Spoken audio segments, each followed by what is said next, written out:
नाज़रीन, तवानाई वारे वज़ीर इम्तियाज़ शेख चयो आहे त आलमी बैंक जे सहकार सां सोलर प्रोजेक्ट आणे रहिया आहियूं, जंहिं ज़रिए सिंध जे इस्पतालनि खे सोलर सिस्टम फ़राहम कयो वेंदो। उन हवाले सां ॾिसूं था ही रिपोर्ट। सचल ऑडिटोरियम खैरपुर में सिंध सोलर एनर्जी प्रोजेक्ट की इफ्तिताही तकरीब के खिताब कंदे सूबाई वज़ीर इम्तियाज़ शेख चयो त सोलर प्रोजेक्ट वर्ल्ड बैंक के ताउन सां एक पायलट प्रोजेक्ट आहे। सूबाई वज़ीर इम्तियाज़ अहमद शेख चयो त खैरपुर सांगड़ समेत सिंध के 10 ज़िलनि लाइ ही प्रोजेक्ट शुरू कयो वियो आहे। का भी करप्शन न थींदी। प्रोजेक्ट खणी आया हूं असां हिन में इंशाल्लाह तव्हांखे ॾिसंदव त ही प्रोजेक्ट बहितरीनु प्रोजेक्ट हूंदो।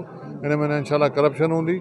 वर्ल्ड बैंक असां सां गॾु आहे, उनजी मॉनिटरिंग सिस्टम असां सां गॾु आहे ऐं उन जे तहत असां पाण बि उन जो ख़्यालु कंदासीं। इम्तियाज़ शेख चयो त इन प्रोजेक्ट ज़रिए खैरपुर गंबड़ समेत सिंध जी अस्पतालुनि खे सोलर सिस्टम फ़राहम कयो वेंदो। हुन वधीक चयो त इमरान ख़ान जी हुकूमत में परॾेही पॉलिसी नाकाम थी वई आहे। महांगाई उरूज ते आहे, जंहिं करे मिसकीन माण्हुनि जो जीअण जंजाल बणियल आहे। सूबाई वज़ीर चयो त सिंध जे हक़नि ते धाड़ो हयो वियो। NFC जी रक़म मां हिसो न मिलियो। गैस बि बंद कई वई है, जंहिं सबब माण्हू बेरोजगार थिया आहिनि। PTI के वज़रा और उनके MNAs जो हैं उनको समझ नहीं पड़ रहा, क्योंकि उन्होंने हर तरीके से पाकिस्तान पीपल्स पार्टी पे वार किया। उन्होंने फाइनेंशियल तौर पे NFC अवार्ड के पैसे बंद किए, सिंध की ज़राअत को नुकसान पहुंचाने के लिए सिंध का पानी बंद किया, सिंध की बिजली जो कि सिंध में तकरीबन कोई 15 से 18 हज़ार मेगावाट पैदा होती है, यहाँ सिंध की बिजली की जो है शॉर्टेज और 18-18, 20-20 घंटे की लोड शेडिंग सूबे के लोगों को माली तौर पे नुकसान देने के लिए और बेरोज़गार बढ़ाने के लिए तकरीबन इंडस्ट्री बंद है, पूरी की पूरी इंडस्ट्री की गैस बंद है।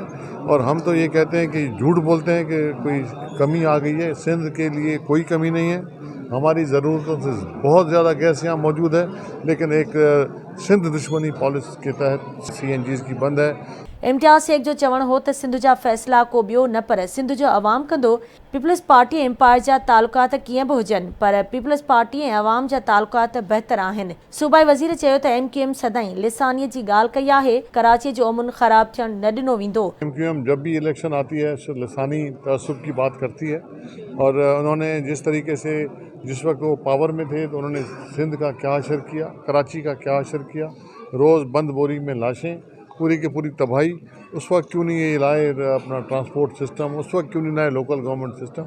इम्तियाज़ अहमद शेख चयो त बिलावल भुट्टो ज़रदारी जी अॻवानी में अवाम जा मसइला हल थींदा ऐं मुल्क में ख़ुशहाली ईंदी।